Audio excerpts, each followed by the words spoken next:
Hello everyone, I'm Ethan Cannistra. Thank you so much for joining me on my weekly movie news show on 91.1 WZP Gettysburg. Thank you so much for making it part of your day. Okay, with all that out of the way, let's get started with today's topics. And the first topic today is that the Disney streaming service now has an official title. It had been reported for a little while by, I believe, trades like Variety and The Hollywood Reporter that the streaming service would be called Disney Plus. And we now have confirmation by Disney that the streaming service will indeed be called Disney Plus. It's really not a whole lot to talk about here. It's just the title for the streaming service, but I'll give a quick reaction to it. It's an interesting title. But beyond that, there's really not a whole lot to talk about. The logo they released too was pretty cool. It was just a Disney logo with like the old fashioned line that's like a Tinkerbell from the old Disney cartoons where you had the castle, then the Tinkerbell going over it. So I thought that was kind of interesting. Kind of bringing back some old references from the original Disney stuff. But yeah, there's really not a whole lot to talk about with this Disney streaming service. It's just the title, Disney Plus. I like it and it's unique. Alright, now with all that out of the way, let's get on to the first official topic of the day. The first topic of the day is that it's been reported for a while that Disney was going, or Fox, was going to be releasing a new version of Deadpool. Reports going around that it was going to be a PG-13 version of Deadpool 2. We have confirmation of that and a few other things involving this new Deadpool movie that Fox will be releasing in December. So, this is coming directly from Fox. Once Upon a Deadpool is the official title of this new Deadpool movie.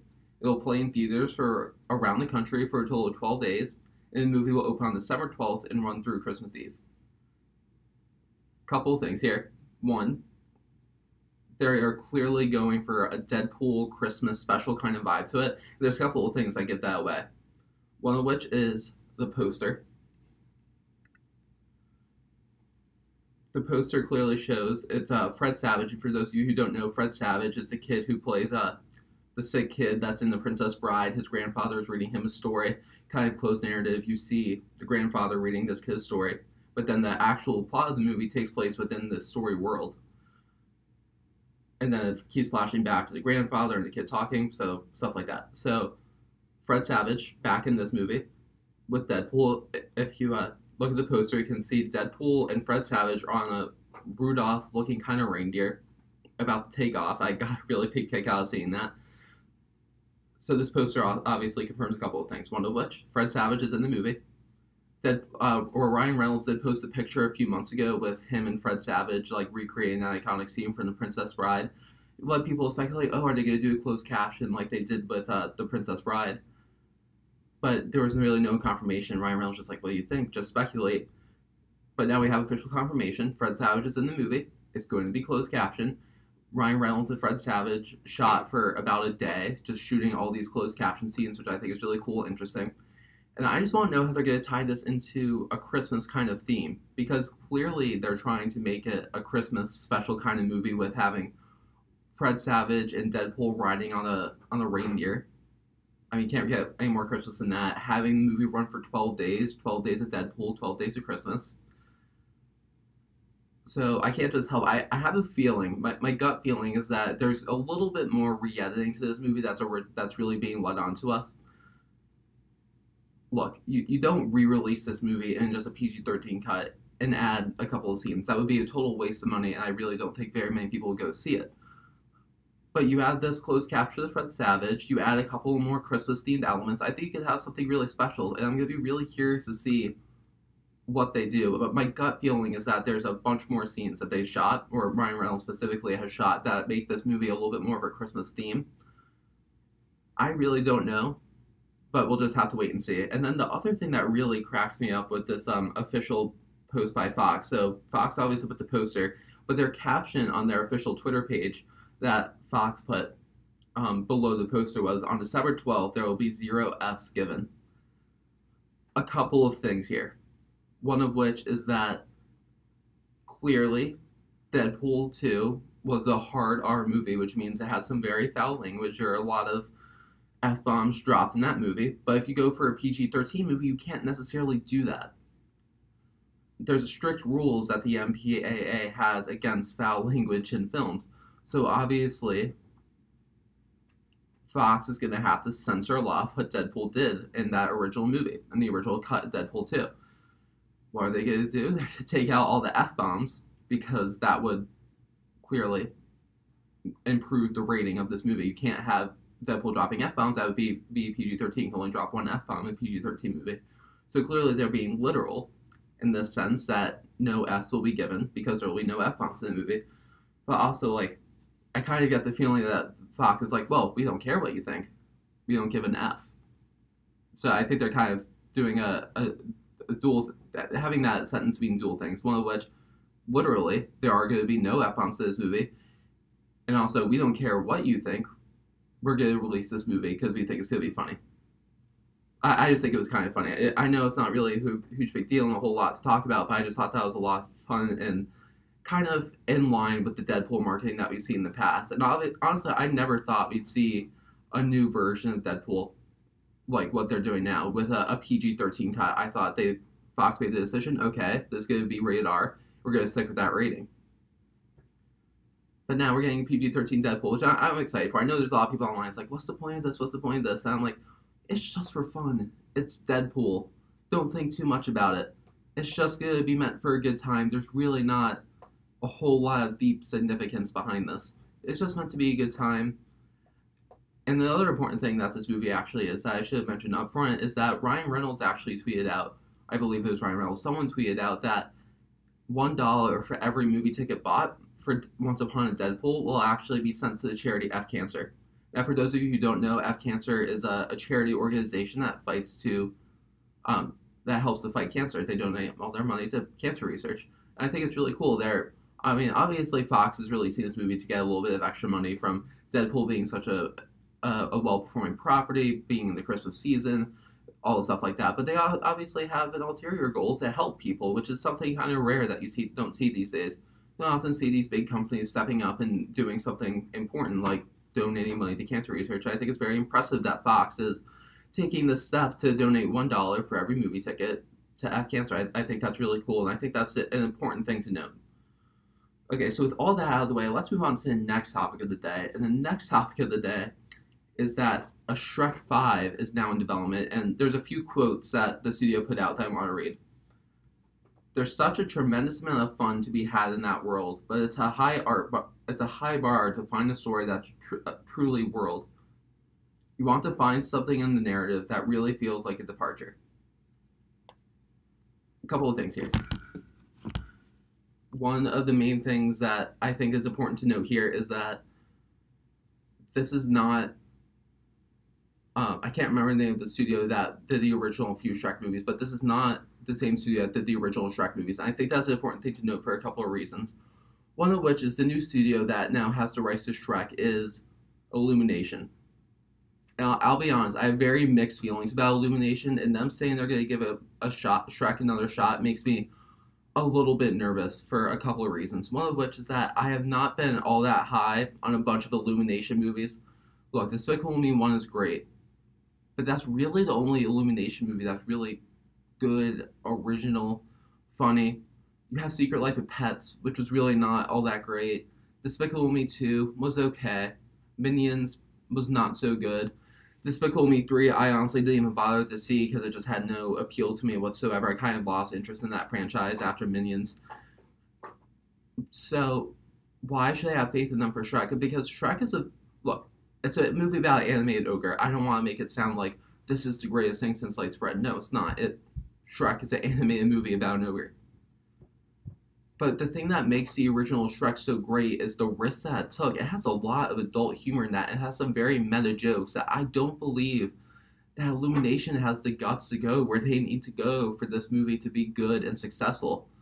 Look, Shrek 2 is like one of my all-time favorite animated films because of all the references that they have to stuff like Burger King, Starbucks. They make Far, Far Away feel like Los Angeles.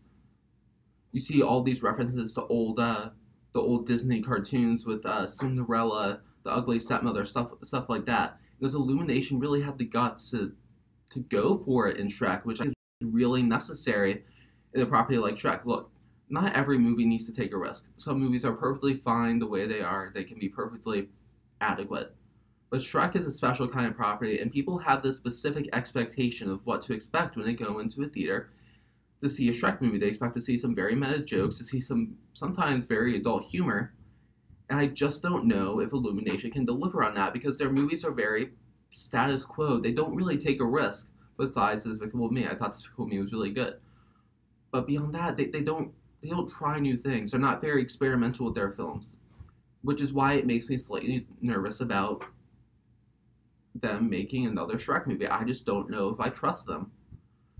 And I'm the kind of person who's always like, look, you still have the original. No one's taking the original away from you. Doing another sequel or reboot to this movie will make no difference whatsoever. On the other hand, usually when I say that, I have faith that these movies will be good. I have very little faith that this movie could actually be good and recapture what the original Shrek was.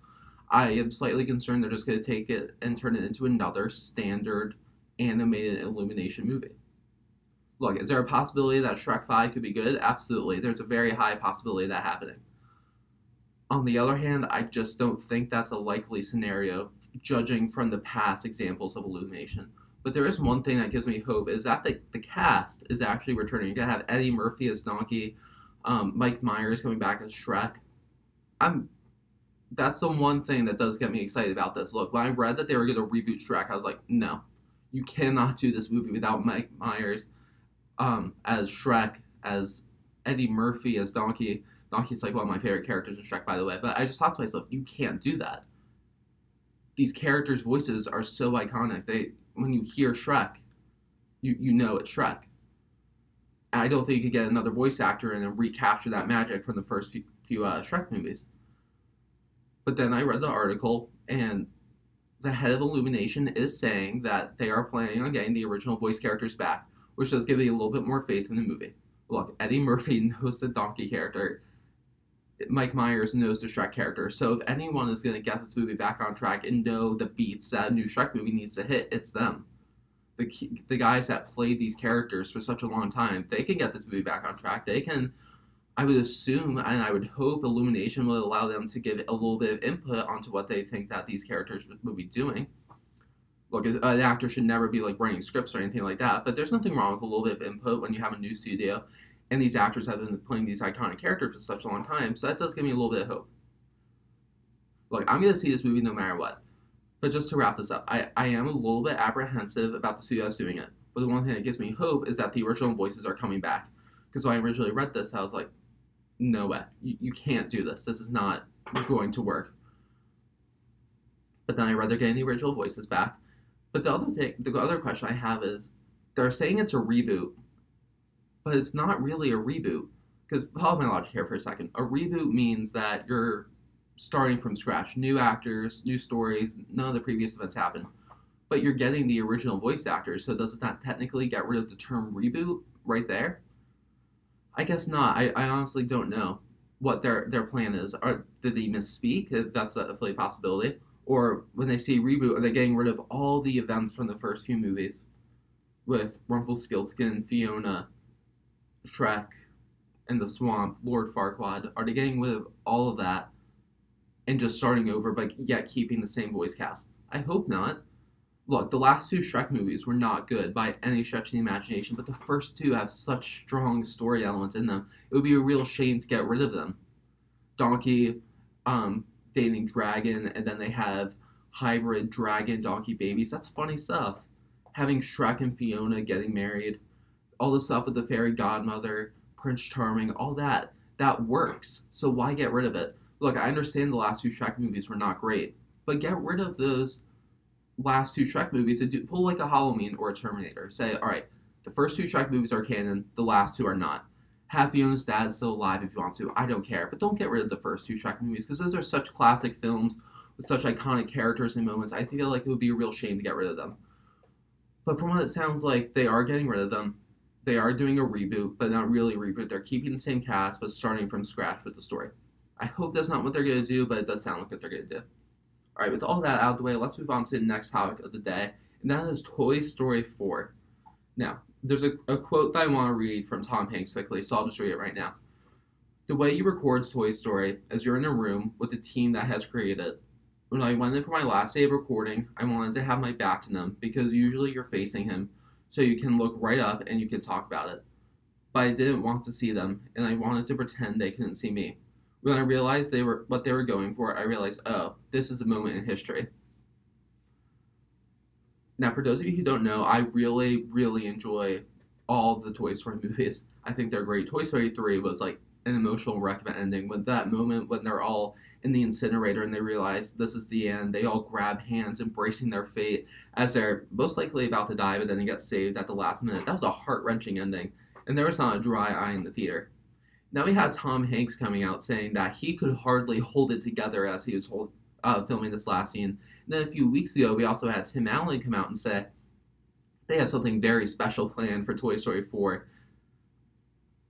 I don't know what this ending could possibly be.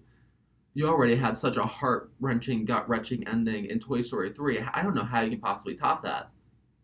Now, there's a couple of people online that I keep seeing saying they think Buzz and Woody are going to die. I think it's possible. I just don't see Pixar going that route of having two of their main lead characters die for a couple of reasons. One of which is look, Pixar doesn't make kids movies, they make kid-friendly movies, which means that Pixar usually makes movies that have very adult themes, but yeah, kids can still watch it and enjoy it. I just feel like you would ruin that a little bit by having two of your lead main characters die in the movie. That just does not seem like a Pixar thing to do, so I don't think that's where they're going. But I'll be honest with you, even though that's where I don't think they're going to go, I have absolutely no idea where they're going, but I can say this with absolute certainty. I think we're in for a very special treat with Toy Story 4. It's not too often you hear actors coming out and saying that they could hardly hold it together filming a scene, especially Tom Hanks, who's filmed some incredibly powerful scenes in his career. You'd think he would have seen it all and be able to hold it together, but no. Toy Story 4, apparently, he could barely do it. He could barely hold it together. He could barely look at the crew and talk about it. And you know what? I'm going to be honest. I'm not even going to begin to speculate with what I think that these scenes, the final scenes, might be in Toy Story 4, because I honestly have no idea. I know two things for sure. It's going to be heart-wrenching, and you're going to cry. That's what I can say for sure. Beyond that, I really don't know anything. And I think that's really interesting. I really like that Tom Hanks and Tim Allen have come forward and pretty much said, yeah, you're going to cry at the end of this movie, because I did when I made it. And I do think that this will be the final Toy Story movie. Look, everyone said that with Toy Story 3. And if Toy Story 4 makes over $1 billion worldwide, I think there's a possibility that you see a fifth Toy Story movie. But I think they are setting this up as they did with Toy Story 3, because Toy Story 3 had a complete ending. They finished their trilogy arc. They're probably going to set up this movie with a definitive ending, but there's probably going to be a possibility that they come back. That they make another one, granted that this movie performs well. I just honestly can't wait for Toy Story 4. I've been looking forward to this ever since they announced this. I didn't honestly think we'd ever get another one. And I completely forgot until I read this article that this movie comes out so much sooner than I expected. June 19th, 2019. So we really don't have too much longer to wait. And I'm expecting a trailer pretty soon. I would guess we get one by close to the end of the year. So we'll just have to keep our eyes open for that. And then maybe once the first Toy Story trailer comes out, we can begin to speculate. Like if we see Andy in the trailer, maybe we can speculate that it has something to do with Andy at the end. Like Andy's old now or something. I don't know. Maybe they're moving completely past Andy, because if you saw Toy Story 3, you know that the toys are now living with this younger girl, because Andy went out to college and he donated the toys to her. So I don't know. We'll just have to wait and see. I feel like once we see the first trailer or first synopsis or something along those lines, we'll be able to speculate a little bit more about what this heart-wrenching ending is going to be. But until then, there's really not a whole lot to talk about. Alright, so let's move on to the next topic of the day. And that is a news story about the new Kingsman movie. And there, again, there's a quote from Taron Egerton, who plays Eggsy in the Kingsman movies, that I just want to read quickly. The way you were... Oops, sorry, that's the wrong quote. Alright, so Taron Egerton said, "I am not in the new Kingsman," Egerton told Yahoo while promoting his new movie, Robin Hood. "That doesn't mean I won't ever be in Kingsman ever again. I was with Matthew as little as a few days ago. I got a missed call from him this morning. We're very much still in business together. It's just that his next journey in the universe doesn't involve me." Then there's another quote saying, "His idea for the new one is incredibly exciting," the actor continued. "I'm sad that I won't be on that journey with him, but it's not the last you've seen of Eggsy." Couple of important things to note here, I think. One of which is that Eggsy is definitely not in this new Kingsman movie. I think Taron Egerton made that very clear. He's not in this new Kingsman movie. So he can put all those rumors to rest. And honestly, I have two mindsets about this. One of which, if this is a direct sequel to Kingsman The Golden Circle, a horrible move, not including Eggsy in this movie. I think Eggsy was one of the only pieces that Kingsman The Golden Circle actually kept that film from not being bad. Because I actually mildly enjoyed Kingsman. But on the other hand, a lot of people didn't, and that's fine. And I think Eggsy was one of those shining moments in Kingsman The Golden Circle. So if you're going to make a direct sequel focusing on like the remaining Kingsmen, I guess Harry is still alive after Kingsman The Golden Circle, and you also have the Statesman. Horrible idea. You need to include Eggsy. On the other hand, I think this is a good move if what I think is going to happen does happen. I've been saying this ever since Matthew Vaughn, who directed the first two Kingsman movies, came out and said that they were doing more, and that is the fact that I hope they do a prequel. Focus on Merlin and Harry and Arthur. Focus on that core group of Kingsmen that we originally saw in the first Kingsman movie. Focus on them in their prime, going on missions together. Maybe make a story with Eggsy's dad, because we know Merlin was there. We know Harry was there. And Eggsy's dad saved Harry's life. I think that could be a really interesting story. I would definitely be into that. I'd love to see what happened to Eggsy's dad before we see his ultimate demise in the first Kingsman movie. And I think that's kind of the route that you have to go, is go with the prequel. Because the Kingsmen were completely destroyed, more or less, in Kingsman The Golden Circle. Within the first 10 minutes, they were gone. So you kind of ruin your possibilities of moving forward in that universe without doing a prequel. And honestly, I'm perfectly okay with them doing a prequel. I think the Kingsmen are a fascinating government organization, whatever you want to call them. I think you'll do some really cool things with that. I think Merlin, Arthur, Harry, they're very interesting characters, and I think you could do a lot showing them grow as a character. Maybe show Harry growing up, or him getting into the Kingsmen. There's a whole bunch of stuff you can do. That there's a whole wide universe open to them that I hope they don't continue to move forward. I do hope they do a prequel if they do decide if they want to do another movie. So with that logic, I do think it makes sense that Eggsy's not in it.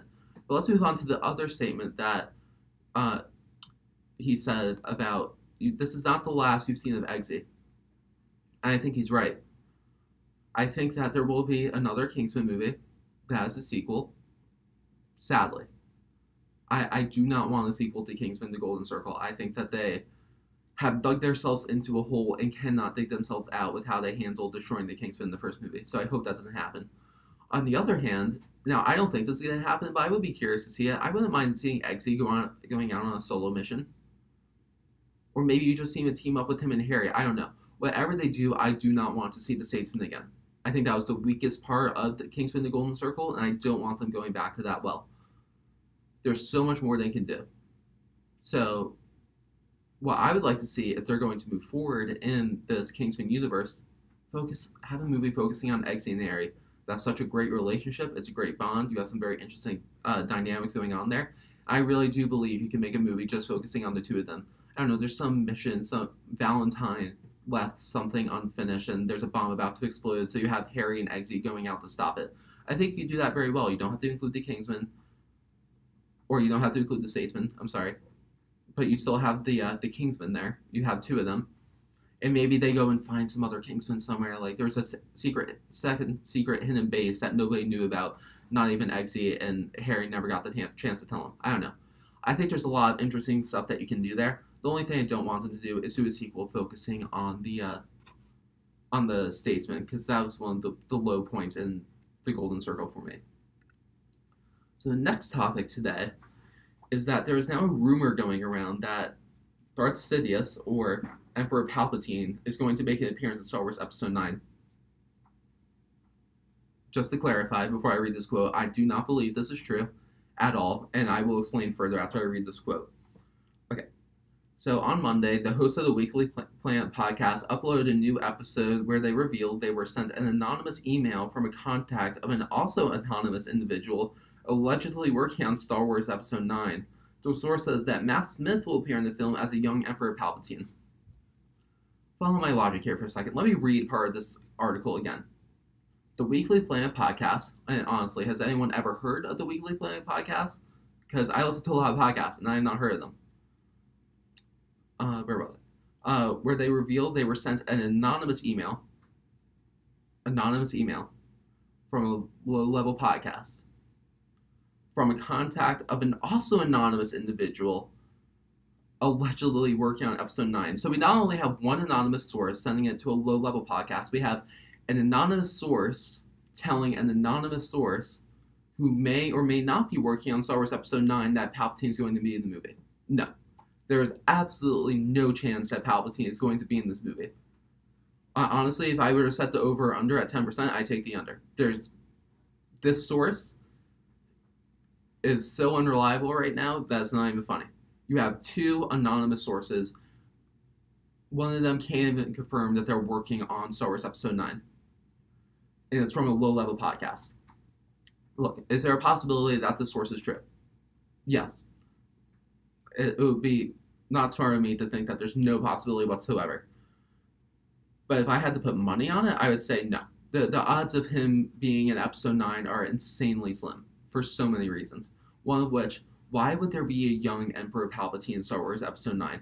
Look, if Star Wars starts introducing time travel, then we're in trouble. Star Wars should not be introducing time travel. That is a Star Trek thing. That is not an era or an area that I want them messing around with. Also, why would it be a young, like I said, young Palpatine wouldn't make sense. There's no characters that have had a relationship with young Palpatine before. So why would we see that? Why would anyone want to go talk to Palpatine in the past? And like I just said, Star Wars is not going to introduce time travel. I have no belief that they would introduce time travel ever. That's not a Star Wars thing to do. Now, let me take a minute to talk about it. Do I think there's a possibility that Emperor Palpatine could possibly appear in the movie? Yes, but not as a younger version of himself. I believe the most likely scenario is a holograph. I don't know, maybe Kylo Ren finds like a Sith holocron, and it's a hologram of Ian McDiarmid as Emperor Palpatine. I do believe that's a possibility. I believe the odds could be quite high for that. Not 100%, not even 75%, but I would say over 50% we'll see it, because we've heard a bunch of things. J.J. Abrams has said that he wants to tie in all three trilogies, so that would make sense to include Ian McDiarmid in that movie. But having him in the past and having Rey or Kylo Ren or Luke time travel to go find him, no. It's not going to happen. There is such a slim chance of that happening. It's not even funny. And just because of this source is why I'm saying absolutely not. Don't trust anonymous sources usually. Unless it's from Variety or The Hollywood Reporter, they're usually very reliable. We have some low-level podcasts pretty much saying that this person is going to be in it because they heard from 2 degrees of separation that a young Emperor Palpatine is going to be in it. No chance. So that's all I got to say about that. I just wanted to put that rumor to rest. Emperor Palpatine, at least a younger version of Emperor Palpatine, is not going to be in Star Wars Episode 9.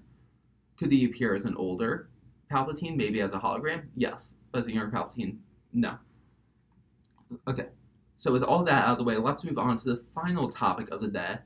And that is that we have a potential runtime for Avengers 4.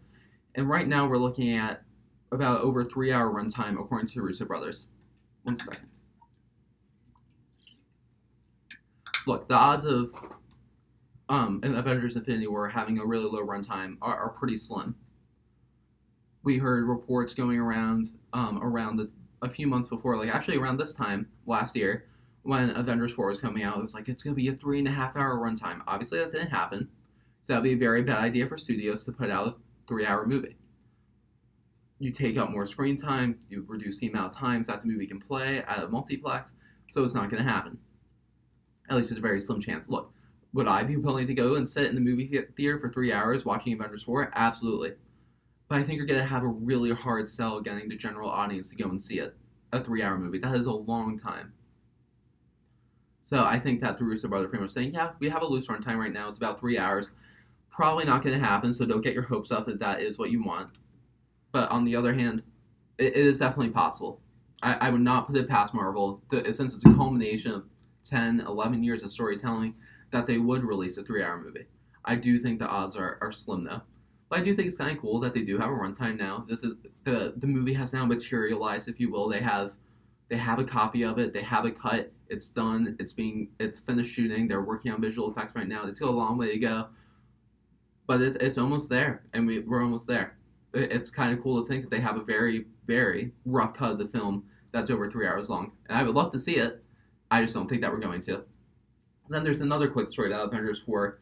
A quote by Kevin Feige that he said, when can we expect to see the Avengers 4 trailer? You may or may not see it before the calendar turns to 2019. So what that tells me is soon. My best educated guess is that we're going to see the first trailer for Avengers 4 drop with Mary Poppins. That's Disney's big wide release film in December. I don't think we're going to see a drop with Wreck-It Ralph. That's not going to be as big of a property as Mary Poppins. You're going to get the most eyes on the trailer for Avengers 4 if you release it with Mary Poppins. So I think that movie's going to do crazy good at the box office. And it's before the end of the year. And it fits with what Marvel usually does with their trailers. I believe that they released the first trailer for Marvel's Avengers Infinity War around this time last year. So again, it makes sense.